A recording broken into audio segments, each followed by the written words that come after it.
अस्सलाम वालेकुम गाइस। सबसे पहले हम लोग अगर स्टार्ट करें चैप्टर 46 न्यूरो का, तो इसके अंदर अगर हम देखें organisation of the nervous system, basic functions पढ़ेंगे साइनेप्सिस के और न्यूरोट्रांसमीटर के। तो सबसे पहले तो सेंट्रल नर्वस सिस्टम जो है वो हमारे पास, उसके अंदर क्या क्या चीज़ें इन्वॉल्व हैं, ठीक है। सीएनएस और central nervous system and peripheral nervous system, हमारे पास दो सिस्टम्स हैं।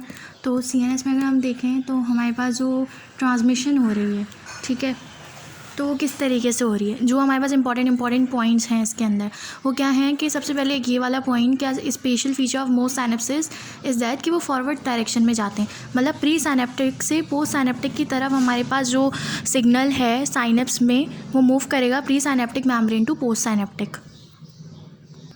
इस चैप्टर में कोशिश करूँगी कि जो मोस्ट की पॉइंट्स हैं, मोस्ट इम्पॉर्टेंट, क्योंकि हमें पता है कि हमारा न्यूरो जो है वो बहुत ज़्यादा एक्सटेंसिव है, तो उन चीज़ों को कवर कर लूँ, हर की पॉइंट को, जो हमारे लिए बहुत ज़्यादा मोस्ट इम्पॉर्टेंट है।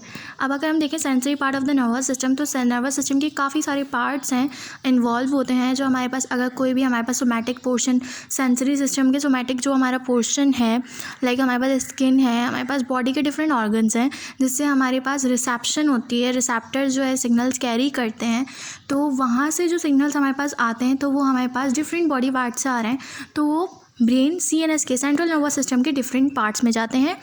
एंड स्पाइनल कॉर्ड, कौन कौन से पार्ट्स हो सकते हैं हमारे पास? स्पाइनल कॉर्ड हो सकता है, अगर मैं आपको दिखाऊं तो स्पाइनल कॉर्ड हो सकता है, इसके अलावा रेटिकुलर सब्सटेंस हो सकता है, मेडुला हो सकता है, पॉन्स हो सकता है, मिड ब्रेन का मेसेंसेफेलॉन हो सकता है, मेसेंसेफेलॉन मिड ब्रेन है, ठीक है। सेरिबैलम हो सकता है, सेरिबैलम जो है for the fine movements and the coordination of the movements, thalamus हो सकता है, areas of the cerebral cortex. मतलब पूरा सीएनएस जो है वो पूरा इसमें इन्वॉल्व है कि हमारे पास जो भी ट्रांसमिशन हो रही है साइनेप्टिक, वो हमारे पास सब पार्ट्स में से हो रही है नर्वस सिस्टम के।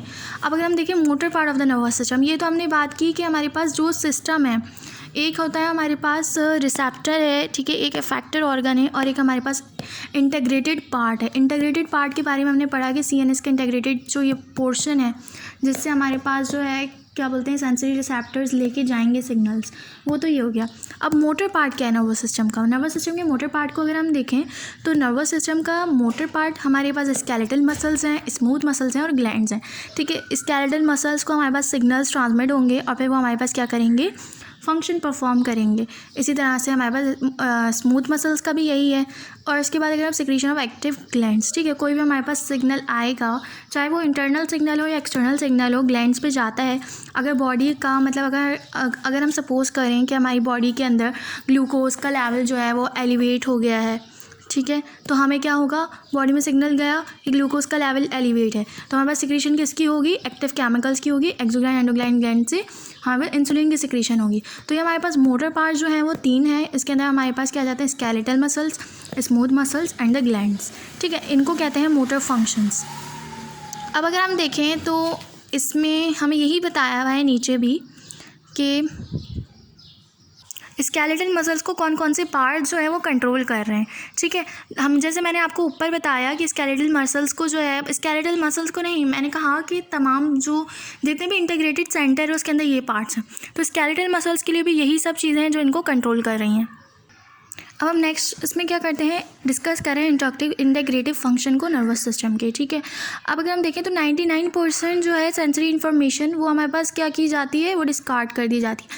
लाइक अगर मैं आपको एग्जांपल दूँ तो हमारे सराउंडिंग में काफ़ी ज़्यादा वॉइसेस हैं, लेकिन हम हर वॉइस को जो है उसको उसके ऊपर फोकस नहीं करते, हर वॉइस को नहीं सुनते। लाइक अगर हमारे इर्द गिर्द बहुत सी चीज़ें हैं, लेकिन हमारा फोकस सब चीज़ों पे नहीं होता है। लाइक जिस चीज़ पे हमें फोकस करना है, जिस चीज़ की हमें डिज़ायर्ड लोकेशन है, हम उसको देखते हैं, और बाकी जो इन्फॉर्मेशन है वो हमारे पास इररेलेवेंट है, उसको ब्रेन जो है वो इंटीग्रेट आगे करके नहीं भेजता है, ठीक है। तो यही फंक्शन जो हमारे पास जो इम्पॉर्टेंट इन्फॉर्मेशन है, this channelling and processing of the information is called the integrative function. जो हमारे पास इन्फॉर्मेशन इंपॉर्टेंट है और रेलिवेंट है उसको इंटीग्रेट करेगा और फिर उसके आगे इन्फॉर्मेशन के लिए रेस्पॉन्स देगा। तो ये जो है हमारे पास प्रोसेस है इंटीग्रेटिव फंक्शन का।